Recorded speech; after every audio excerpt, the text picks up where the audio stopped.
오늘 주일 우리는 요한복음 1장 19절에서 23절의 말씀을 중심으로 요한복음 강의를 계속해서 이어갑니다. 그 말씀의 주제로는 어텐션, 구주께서 오십니다. 주목하십시오. 주님께서 오십니다. 라는 주제로 함께 말씀을 듣도록 하겠습니다. 센서라는 장비는 많은 곳에서 사용되고 있습니다. 자주 이용하는 지하철에서도 숨겨진 센서가 위험으로부터 우리를 보호해 줍니다. 지하철 문에 있는 센서는 사람이 문에 낀 채 출발하지 않도록 자동으로 감지하고 문이 열리게 만드는 기능을 합니다. 엘리베이터에도 센서가 있어서 사람을 보호해 줍니다.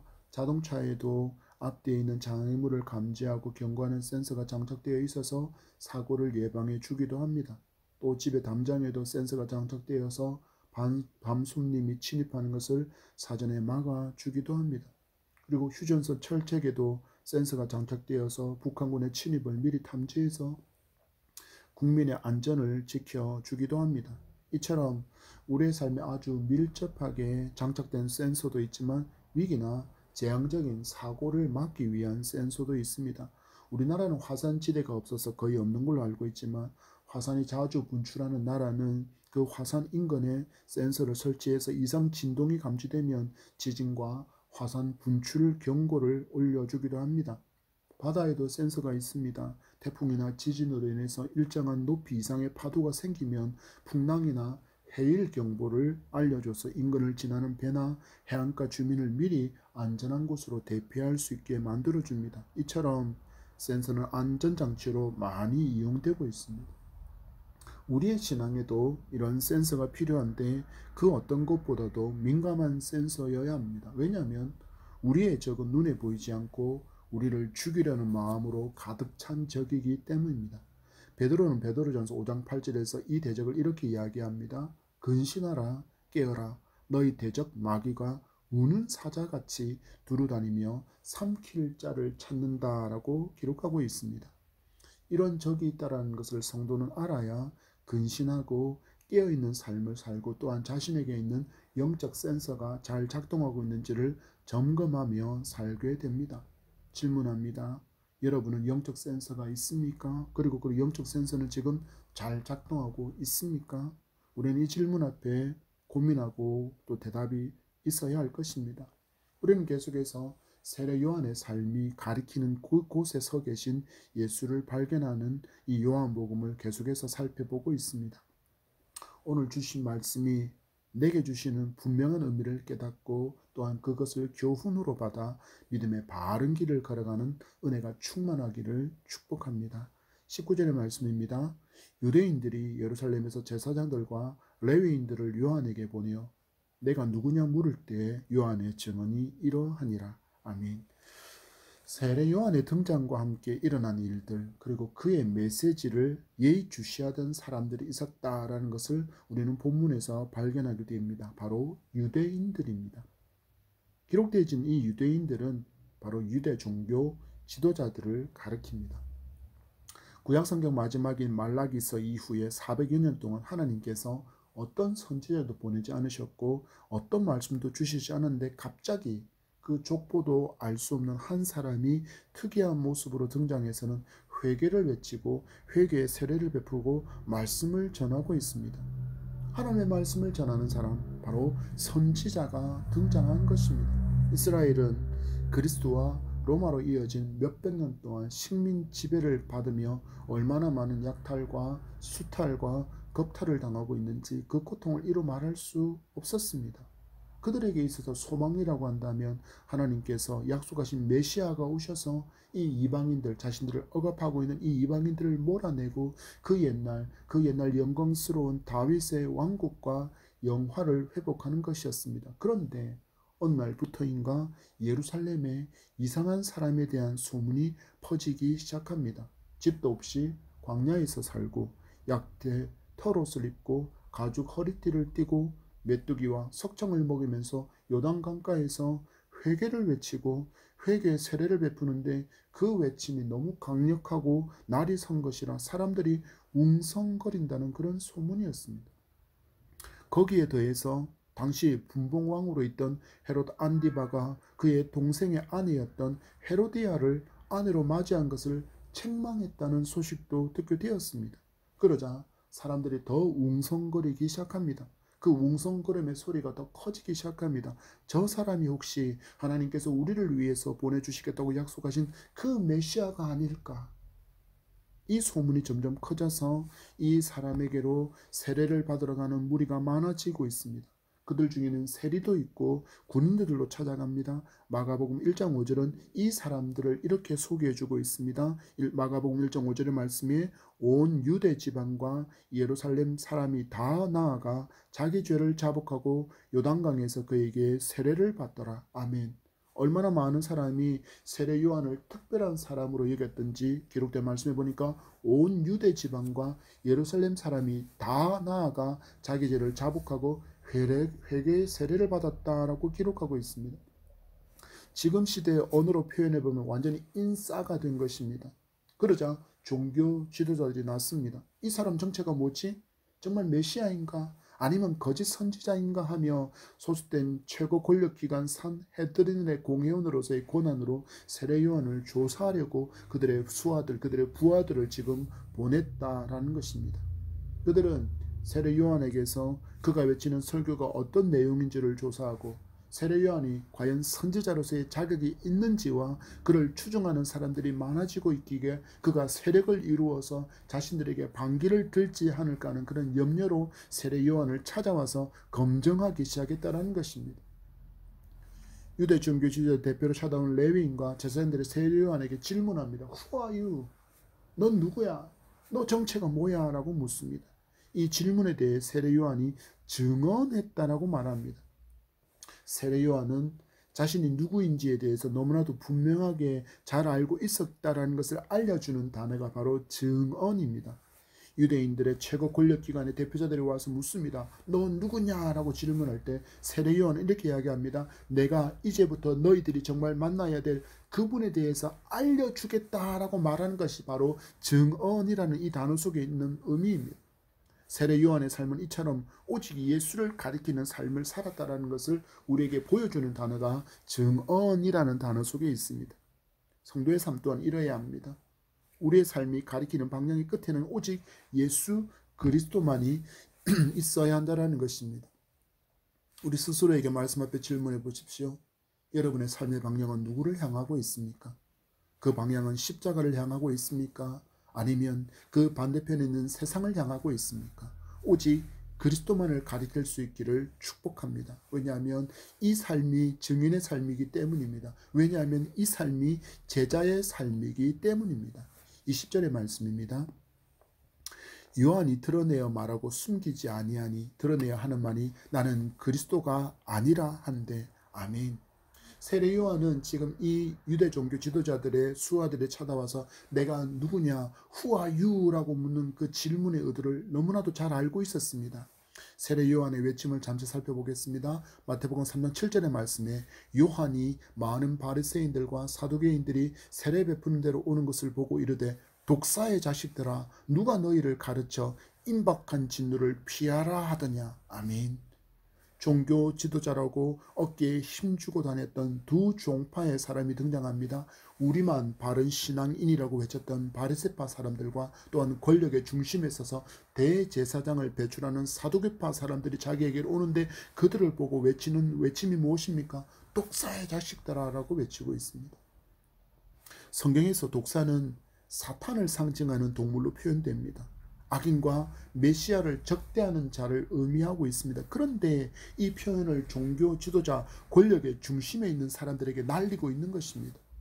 이들은 위선적인 종교 지도자들이었지만 구약에서 독사가 무엇을 의미하는지 너무나도 잘 알고 있습니다. 그런데도 종교 지도자들을 포함한 많은 사람이 세례 요한에게 대해서 세례 요한을 향하여서 마음으로 그리스도라고 여기고 있었기에 당장 어찌하지도 못하고 수하들을 파송해서 동정만 살피게 하는 것입니다. 이 상황을 파악하고 있었던 요한은 레위인과 제사장이 누구냐라고 물을 때 이렇게 대답한 것입니다. 나는 그리스도가 아니다. 교회가 무엇인가? 교회가 무엇인가? 여기에 대한 정의는 성도는 분명하게 알고 있어야 합니다. 교회가 무엇입니까? 예수 그리스도를 구주로 믿고 영접한 사람이 바로 교회이고, 또한 이와 같이 예수 그리스도를 향한 신앙을 고백한 사람들이 함께 모여진 공동체를 우리는 교회라고 부릅니다. 왜 교회에 대해서 정의를 이야기했냐면 자꾸 많은 한국교회 성도들이 교회를 건물로 이해하기 때문입니다. 그래서 교회와 세상을 구분하고 교회에서는 거룩한 척하다가 교회 문 밖만 났으면 두 얼굴의 사람으로 살아가는 이유가 무엇이냐면 바로 교회를 건물로 자꾸 정의하고 있기 때문입니다. 그러나 성경은 교회 질서를 이렇게 이야기합니다. 에베소서 1장 22절과 23절의 말씀입니다. 또 만물을 그의 발 아래에 복종하게 하시고 그를 만물 위에 교회의 머리로 삼으셨느니라. 교회는 그의 몸이니 만물 안에서 만물을 충만하게 하시는 이의 충만함이니라. 아멘. 에베소서의 말씀은 교회인 성도를 몸이라고 말씀하고 있습니다. 예수 그리스도를 향한 신앙을 고백한 그 성도를 교회인 몸이라고 말씀하고, 예수는 이 교회인 성도의 머리라고 말씀하고 있습니다.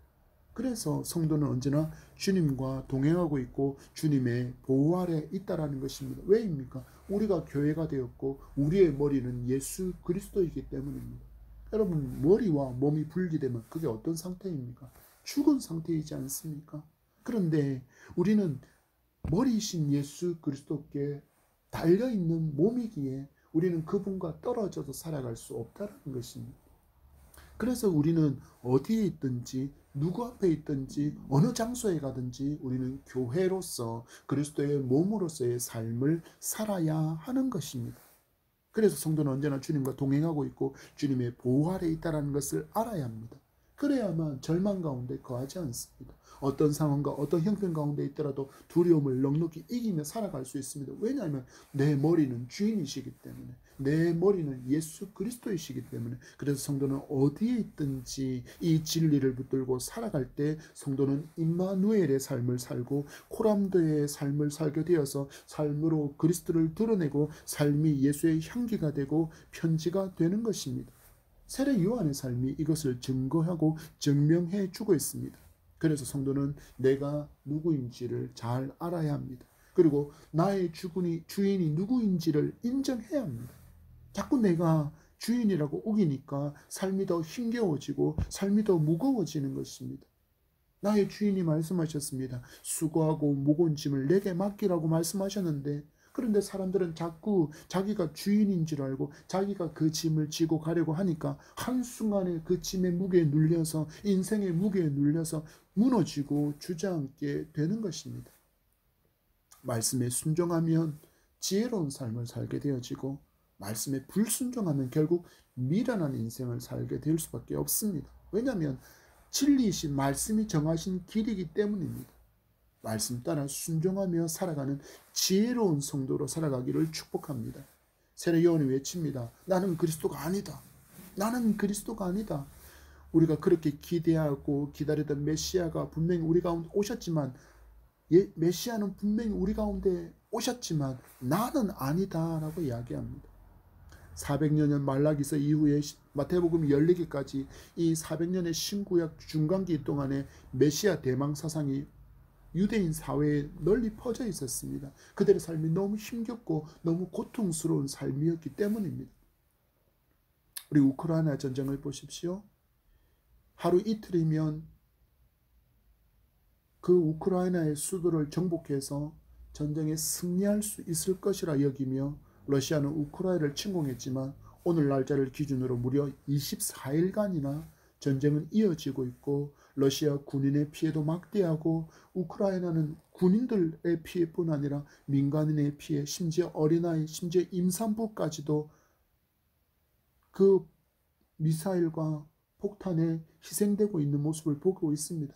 그리고 그 국토는 이미 전쟁터가 되어서 쑥대밭이 되어가고 있는 것을 우리는 보고 있습니다. 이 전쟁으로 인해서 일어난 놀라운 변화가 있습니다. 바로 우크라이나에서 성경의 보급 요청이 많아졌다라는 것입니다. 그리고 성도들의 눈물의 기도가 많아지고 있다라는 것입니다. 그리고 선교사들의 소식을 통해서 놀라운 일들이 우크라이나에서 일어나고 있다는 것도 듣게 됩니다. 전쟁이라는 참혹한 현실을 마주한 사람이 누구를 바라보는 것이 소망인가를 알려주는 모습이라고 할 수 있습니다. 사람은 보통 평안하다 할 때라고 할 때는 예수 그리스도를 믿는다라고 말하지만 예수 그리스도를 찾지 않습니다. 왜냐하면 내 삶이 평안하기 때문입니다. 사업도 잘 들어가고, 나도 직장을 잘 다니고, 나의 자녀들도 무탈하고, 경제적으로 안정되어지고, 모든 것들이 어느 정도 만족이 되어지면, 충족되어지면 우리는 하나님을 잘 찾지 않습니다. 그래서 점점점 기도의 시간도 줄어들어갑니다. 말씀 앞에 서는 시간도 줄어들어갑니다. 삶 가운데 하나님을 찾는 시간도 줄어갑니다. 그러다가 언제 하나님을 찾습니까? 언제 하나님께 간절히 매달립니까? 어려울 때, 병들었을 때, 내가 어찌할 수 없는 한계를 만났을 때, 그때야 비로소 사람들은 하나님을 찾습니다. 이처럼 미련한 인생은 없습니다. 성도의 삶은 앞에서 바라보았던 교회로서 머리신 예수 그리스도께로 결코 분리될 수 없다는 것, 그 분리가 곧 죽음이라는 것을 분명히 인정하고 살아야 합니다. 그래서 우리는 언제나 어느 순간에나 예수 그리스도를 찾아야 합니다. 예수 그리스도가 소망이라고 고백하며 살아야 합니다. 내가 형편이 좋아서 내 삶의 어려움과 고통과 염려와 병에 노출되지 않아서 내가 무탈하게 살고 있다 할지라도 우리의 삶은 언제나 임마누엘의 삶이어야 되고 언제나 코람데오의 삶이어야 우리는 삶에서 절망을 만나지 않습니다. 때로는 절망을 만났다 할지라도 그 주께서, 나의 머리 되신 주께서 나와 함께 하시니 모든 것을 넉넉히 이길 수 있습니다라는 믿음으로 담대하게 일어설 수 있는 이유가 바로 날마다의 삶 가운데 그리스도와 동행하고 있음을 믿는 그 믿음으로 시작되어진다는 것을 성도는 기억해야 합니다. 이스라엘 백성들, 유대민족은 지금 수백 년 동안 지금 우크라이나 백성들이 당하고 있는 이 고난한 가운데 있습니다. 그들에게 있어서 남은 소망이라 그러면 약속되어진 메시아가 오셔서 그들에게 해방의 자유를 주는 것이었습니다. 그래서 유대인들은 손에 칼을 든 장군과 제왕적인 메시아를 기대하고 있는 것입니다. 질문합니다. 여러분은 어떤 예수를 기대하고 있습니까? 혹시 해결사는 아닙니까? 알라딘의 램프 안에 지네와 같은 그런 예수는 아닙니까? 이 질문을 드린 이유는 우리도 성경을 알지 못하면 예수를 이 정도로 여길 수밖에 없기 때문입니다. 예수는 나를 죄의 저주와 죽음의 공포에서 해방하고 믿음의 선물인 구원을 주셔서 참된 평화와 만족을 주셨습니다. 그래서 성도는 믿음으로 예수 안에 거하며 약속된 것을 누리며 살아가면 되는 존재로 하나님께서 세워주셨다는 것을 믿기만 하면 되고 그렇게 살아가면 됩니다. 하나님께서 약속하셨기 때문입니다. 그런데 많은 사람들이 자꾸 예수에게서 분리되어 있으니까 늘 불안하고 늘 염려하고 늘 근심하고 늘 걱정하며 살아가게 되는 것입니다. 돌아서십시오. 우리는 이런 존재로 부름받지 않았습니다. 평안을 너에게 준다. 나의 평안을 너에게 준다고 말씀하신 그 주님 안에 거하고 있음을 믿으시기 바랍니다. 21절의 고백입니다. 또 묻되 그러면 누구냐? 내가 엘리야냐? 이르되 나는 아니라. 또 묻되 내가 그 선지자냐? 대답하되 아니라. 아멘. 세례 요한과 종교자들의 대화를 들으면서 모여있던 사람들도 제일 궁금해했던 질문에 대해 세례 요한이 대답합니다. 나는 그리스도가 아니다. 나는 그리스도가 아니다 라고 대답하니 다음으로 궁금했던 질문이 이어집니다. 내가 엘리야냐? 이 질문은 말라기서의 예언을 배경으로 하고 있습니다. 말라기서 4장 5절과 6절의 말씀입니다. 보라, 여호와의 크고 두려운 날이 이르기 전에 내가 선지자 엘리야를 너희에게 보내리니 그가 아버지의 마음을 자녀에게로 돌이키게 하고 자녀들의 마음을 그들의 아버지에게로 돌이키게 하리라. 돌이키지 않으면 두렵건대 내가 와서 저주로 그 땅을 칠까 하노라 하시니라. 아멘. 말라기 이후 유대 사람들에게 있어서 엘리야만큼 영향을 끼친 사람은 없다고 해도 지나친 말이 아닙니다. 그 이유를 살펴보면 그는 죽음도 보지 않고 하나님께로 갔다라는 이 놀라운 것과 더불어서 그가 돌아올 것이라고 예언된 바로 이 말라기의 예언 때문이었습니다. 말라기의 이 기록에 따르면 다시 오리라고 약속된 엘리야는 타락한 제사장들을 표백하는 자와 같이 정결하게 할 것이고 또한 화평을 세워서 하늘의 왕의 길을 예비하는 메시아적인 인물로 표현되어지고 있었기 때문입니다. 이 말씀들을 바탕으로 랍비들은 엘리야를 강력한 군사적인 메시아의 모습으로 하나님께로부터 올 것이라고 기대하며 가르쳤습니다. 이런 기대를 안고 있던 유대인들은 자신을 그리스도가 아니라고 말하는 세례 요한에게 두 번째로 질문한 것입니다. 엘리야냐? 내가 엘리야냐? 세례 요한의 모습을 보니 성경에 기록된 엘리야의 모습이 보입니다. 약대 털 옷을 입고 있습니다. 맥두기와 석청을 먹는 금욕적인 식사의 모습을 보게 됩니다. 그리고 회개를 선포하고 심지어 권력적인 헤롯 안데바의 잘못을 신랄하게 꾸짖는 모습까지도 너무나도 많이 닮아 있습니다. 그래서 사람들은 말라기의 기록처럼 다시 구약 성경에 그 엘리야가 올 것이라고 여겼는데 비슷한 삶과 외침이 있는 세례 요한에게 엘리야냐라고 정체를 밝히라고 그래서 질문하는 것입니다. 이 질문에 엘리야가 뭐라고 대답합니까? 세례 요한이 뭐라고 대답합니까? 아니야. 나는 엘리야도 아니야 라고 이야기합니다. 자신을 엘리야도 아니야 라고 밝히자 이어서 곧장 이어지는 질문이 일어납니다. 세 번째 인물이냐라고 이야기합니다. 내가 그 선지자냐? 여기서 말하는 이 선지자는 신명기에서 모세가 말한 그 선지자를 의미합니다. 신명기에서 18장 15절의 말씀입니다. 내 하나님 여호와께서 너희 가운데 내 형제 중에서 너를 위하여 나와 같은 선지자 하나를 일으키시리니 너희는 그의 말을 들을지어다. 아멘. 우리가 기다리고 있는 바로 그 선지자냐?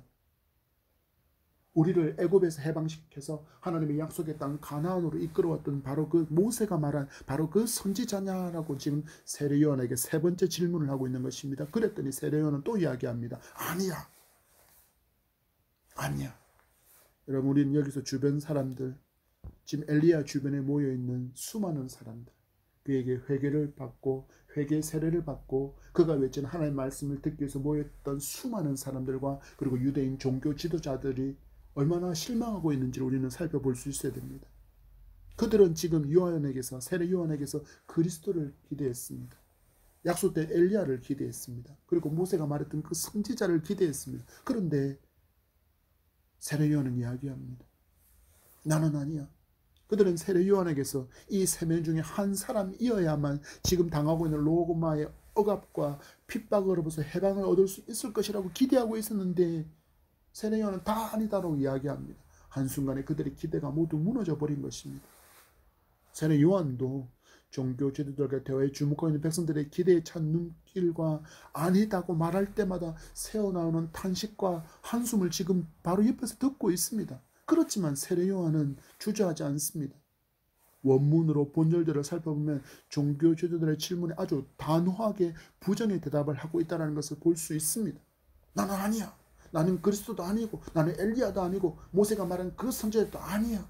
백성들이 분명히 실망에 찬 눈길과 한숨을 내쉬는 것을 그는 분명히 듣고 보고 있지만 그럼에도 불구하고 이것이 진리였기에 이것이 분명한 사실이었기에 그는 아니다라고 말하는 것입니다.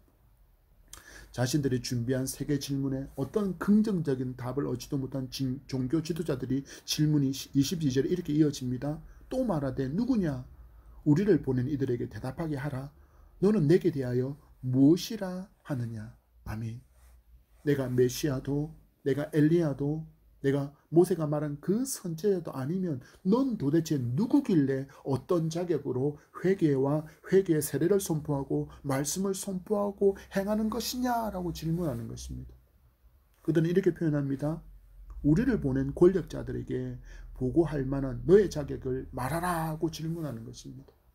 성경을 경전으로 하나의 학문처럼 연구하는 사람들은 성경의 내용과 문법 그리고 그 배경적인 이해는 전문가일지 학문적인 전문가일지 몰라도 그들에게 하나님의 은혜가 임하지 않으면 그들은 성경이 예수 그리스도를 향하고 있음을 알 수 없고 또한 예수의 모든 삶이 죄인인 나의 구원을 위한 하나님의 사랑이라는 이 놀라운 진리를 깨닫지 못합니다. 여기에 찾아와 질문하는 종교 지도자들은 영적인 갈급함도 또한 어떤 기대를 가지고 세례 요한 앞에 선 것이 아니라는 것을 우리에게 알려주는 것입니다. 정말 위험한 신앙이 있다면 바로 이런 모습입니다.